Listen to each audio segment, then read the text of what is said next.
All right, welcome back to another episode of Sparky Coach Podcast. I am Crowie. This is my friend Cam, and we are here to talk to you about old painty can Ned. So I'm a big Simpsons buff. Couldn't tell. Love the Simpsons. Love me some Simpsons. And I was only talking about this morning how funny it is when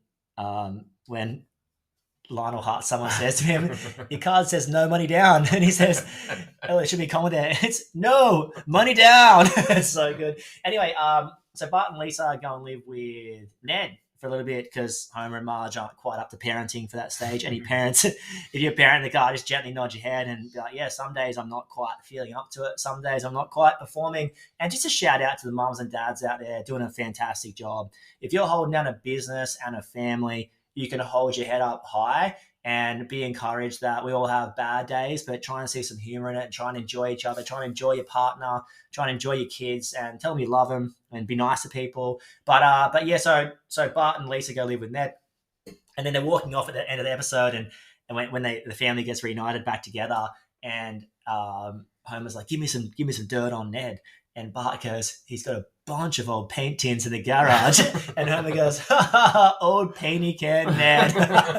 And it's just the funniest thing. I mean, as an adult with paint tins in the garage, you can see how funny that is. As a 12, 13-year-old. Relatable, right? Because everyone's got paint in the garage and that's just what happens, obviously. But I want to talk about looking for the dirt in the competitors and continually criticizing the competitors. And I think it's a dangerous trap to fall in. And you see a lot of business owners just continually critique what everyone else is doing. And what do you think about that?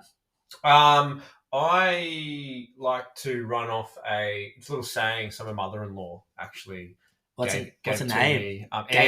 Ange. Ange. Yeah, Angela, my mother-in-law. Wonderful lady. Shout out to Ange. I know she's listening. She actually does listen to the podcast. Does she really? She's a fantastic mother-in-law. That's why the views are so high. Better than paying for them. Yeah. Great grandmother to my wonderful 3 boys. So she's fantastic. But yeah, she gave me a little saying that comparison is the thief of joy. And I sort of, it caught me one day when she said it to me. Because it's something everyone would have heard before. 100%. And it's something you can you might even have it up at your house. Or your parents had it up or your best mate's parents had it up. And it's something you can read and go like, oh yeah, it's cute saying. But when you read it, yeah, it's sort of, it is. I guess when I sort of heard it, it was sort of very, very, I guess, relatable. I can't remember the exact time or what the instance was around when she said it to me, but it sort of got me thinking around it that it really is true, like, because it's almost like the keeping up with the Joneses effect sort of thing, you know, like if you're consistently trying to compare or consistently comparing yourself against someone or consistently trying to achieve someone else's dreams or something like that, or goals, all that sort of stuff, it can be pretty soul destroying and really create like a real negative sort of mindset as well. Yeah, it's interesting, isn't it? Because you see, the easiest thing to do is to criticize. And I still remember this day walking into this job. It was a pretty interesting job. I think it was about a 25 grander. We were throwing some fire cabling around and also some lighting and power data, like pretty simple scissor lift kind of stuff. And I had a good tradie on board who was going through a hard time. And then I had an apprentice on board who was always going through a hard time. And just like one of those Aussie battler's kind of a term of endearment. This was a battler. Yeah, anyway, so turned back up to the job a couple months later and just saw some of the most I think I had to do some more things there and just get the scissor again, get your head around everything. And I was like, what is that? What is that? Oh my gosh, what is that? What is going on here? Just saw some of the worst stuff that I would have called out a competitor on. Was now my company. And it was, if you below par. If you don't know what I'm talking about, you've obviously by yourself with 1 or 2 or 3 people who've got some element of control. Most business owners of not say of some substance of crew would have been back to a job and gone, oh my gosh, what on earth happened here? And I think it's very easy to point out the flaws in other people's situations or what other, in other people's companies, but why not focus on the strengths of yours? So, it was a big lesson for me going, fire out, someone could turn up here and be like, well, I was fortunate enough that I turned up to my old job, not a competitor where we could have been absolutely rubbish or whatever, but I turned up there. So, obviously if you go to someone's job and you see it's, you're taking over someone's job, which we probably would have all been there at some point, you don't have to rubbish them and you don't have to kick him in the guts. You can just be like, yeah, look, a couple of things not great, but we'll fix them up. So a couple of things, maybe a little bit below subclause B of Section 74 of the wiring rules, Section 74 of the Thailand wiring rules. Oh man, that was funny. Just say it again. And then might have the same kick or punch. Yeah, say it again. No, it was too good.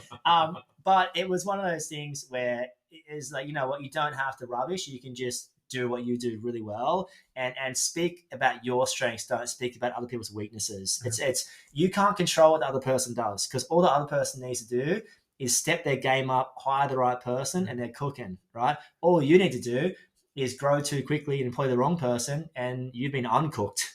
So it's like you really need to focus up on what you do well and don't get distracted. Like when you start comparing yourself to someone else, or that person's at this size, or I'm not there, or they started after me, now they're ahead of me, all that kind of stuff. Let it go. Focus up, like water your own garden, Yes. And no matter how green the grass looks on the other side, guess what? There's crap on that lawn too.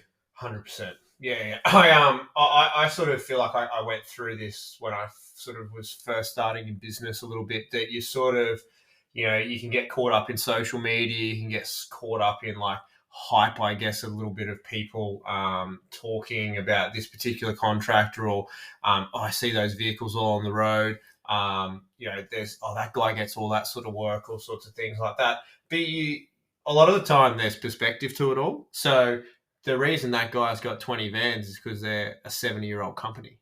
You know what I mean? They've been around the block once or twice, so they've got a large client base.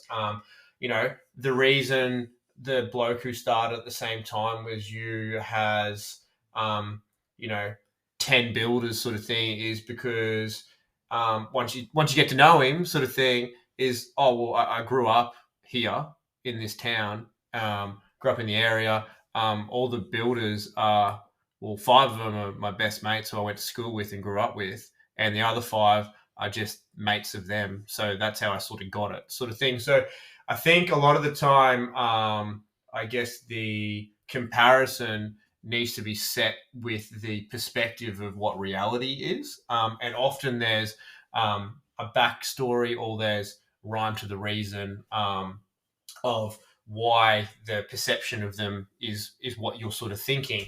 The other thing too is I'm really big on, after I sort of moved through that and was like, oh no, there's no point on that, is that you can only really focus on yourself. And when you focus on yourself, you can control the controllables. You can't control what other people are doing at all. And in reality, the other thing too is a lot of people are so caught up in their own stuff and their own goings on and their own issues. And what's happening is that, to put it bluntly, like they don't really give a shit about you in the nicest possible way. So there's no reason for you to care about them either, what's going on with them either. So when you sort of flip the script on it a little bit, you can, and I guess we've talked about it a bit lately over a few different pods, just a little bit in the headspace and the mindset around sort of things can really, just a slight shift in it can do wonders for you. Yeah, and I often found in my life, not just professionally but personally, when I'm too focused on what other people are doing, my competitors are doing, I'm usually not doing my job properly. And I'm usually procrastinating, or I'm usually got something really big on, or I'm scared about something, or we've got no work, or we've got a lot of work, or somewhere in between. So, water your own garden, plant your own veggie garden, make it happen for you. Don't worry about what someone else is doing. Don't worry about rubbishing the competitors. You don't have to talk someone else down to talk yourself up. you can just talk yourself up. So why I say like we don't do it like the other guys do it, and you can just say this is how we do it, and we do it one way, we do it properly. You don't need to bring anyone else into that conversation. So just a big shout out to everyone. No matter where you are, no matter what you're going through, no matter who you are, you just need to basically start talking about, start doing what you do, not just well, but excellently. And someone once said this to me, and it always stuck with me, that excellence is doing what you do well. So, but it's doing it with a good attitude. So excellence is doing what you do well, but doing it with a good attitude. If you can do what you do and do it really well, but also do it with a good spirit, a good ethos, a good set of morals, and a good attitude, you'll go a long way. No, couldn't agree more.